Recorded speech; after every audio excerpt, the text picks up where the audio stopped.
Hello everybody, this is Shane Lee from Shane Lee Ministries.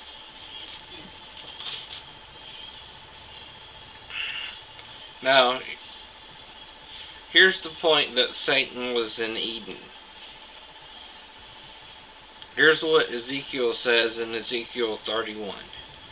And it came to pass in the 11th year, starting at verse 1, in the 3rd month, in the 1st day of the month, that the word of the Lord came unto me, saying, Son of man, speak unto Pharaoh king of Egypt, and to his multitude, whom art thou like in thy greatness? Behold, the Assyrian was a cedar in Lebanon, with fair branches and with a shadowing shroud, and an high stature, and his top was among the thick boughs. The waters made him great. The deep set him up on high, with her rivers running round about him, about his plans, and sent her little rivers unto all the trees of the field. Therefore his height was exalted above all the trees of the field, and his boughs were multiplied, and his branches became long, because of the multitude of waters when he shot forth. All the fowls of heaven made their nest in his boughs, and under his branches did all the beasts of the field bring forth their young. And under his shadow dwelt all great nations. Thus was he fair in his greatness, in the length of his branches, for his root was by great waters. The cedars in the garden of God could not hide him. The fir trees were not like his boughs, and the chestnut trees were not like his branches, nor any tree in Eden in the garden of God was like unto him in his beauty. I have made him fair by the multitude of his branches, so that all the trees of Eden that were in the garden of God envied him. Now, as far as I know, trees don't envy. Only people do. Therefore, thus saith the Lord God, because thou hast lifted up thyself in height, and he hath shot up his top among the thick boughs, and his heart is lifted up in his height, I have therefore delivered him into the hand of the mighty one of the heathen. He shall surely deal with him. I have driven him out for his wickedness. And the stranger, the terrible of the nations, have cut him off, and have left him upon the mountains, and in all the valleys his branches are fallen, and his boughs are broken by all the rivers of the land, and all the peoples of the earth are gone down for his shadow, and have left him. Upon his ruin shall all the fowls of the heavens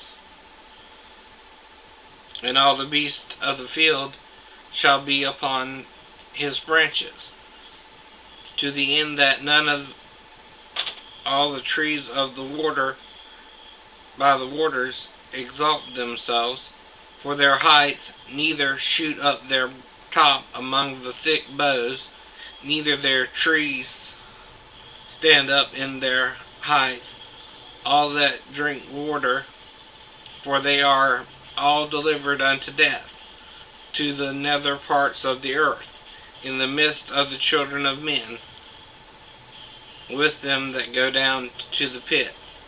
Thus saith the Lord God, in the day when he went down to the grave, I caused a mourning, I covered the deep for him, and I restrained the floods thereof, and the great waters were stayed, and I caused Lebanon to mourn for him, and all the trees of the field fainted for him. I made the nations to shake at the sound of his fall, when I cast him down to hell, with them that descend into the pit, and all the trees of Eden, the choice, the best of Lebanon, all that drink water shall be comforted in the nether parts of the earth. They also went down into hell, and with him, unto them that be slain with the sword, and they that were his arm, that dwelt under his shadow in the midst of the heathens. To whom art thou like in glory and in greatness among the trees of Eden? Yet shalt thou be brought down with the trees of Eden unto the nether parts of the earth. Thou shalt lie in the midst of the uncircumcised, with them that be slain by the sword. This is Pharaoh and all his multitudes, saith the Lord God. Now, Halel, or Lucifer, was in Eden, the garden of God. Turn to Ezekiel 28:12.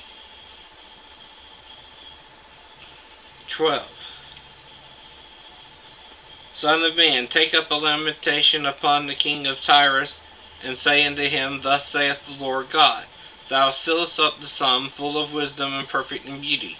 Thou hast been in Eden, the garden of God. Every precious stone was thy covering, the sardius, topaz, and the diamond, the beryl, the onyx, and the jasper, the sapphire, the emerald, and the carbuncle, the gold, and the workmanship of thy tabrets and of thy pipes were prepared in thee in the day that thou wast created. Thou art the anointed cherub that covers, and I have set thee so. Thou wast upon the holy mountains of God. Thou hast walked up and down in the midst of the stones of fire. Thou wast perfect in thy ways from the day that thou wast created, till iniquity was found in thee.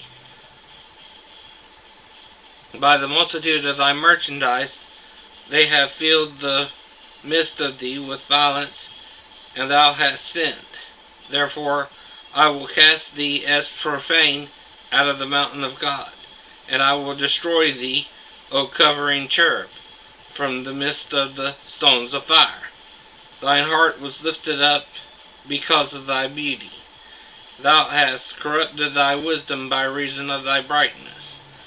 I will cast thee to the ground. I will lay thee before kings, that they may behold thee. Thou hast defiled thy sanctuaries by the multitude of thine iniquities, by the iniquity of thy traffic. Therefore will I bring forth a fire from the midst of thee. It shall devour thee, and shall bring thee to ashes upon the earth in the sight of them that behold thee.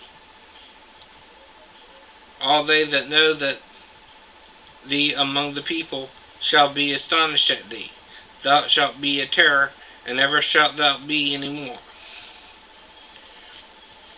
Now both these scriptures are regarding Satan.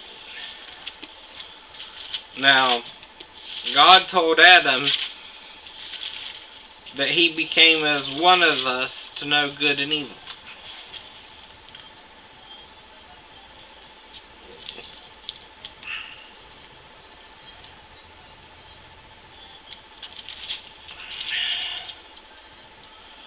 And the Lord God said, Behold, the man has become as one of us to know good and evil. And now lest he put forth his hand, and take also of the tree of life, and eat, and live forever. Therefore the Lord God sent him forth from the Garden of Eden to till the ground from which he was taken. Now the whole point here is Satan was in Eden, and he had sex with Adam and Eve, and that was the tree of the knowledge of good and evil.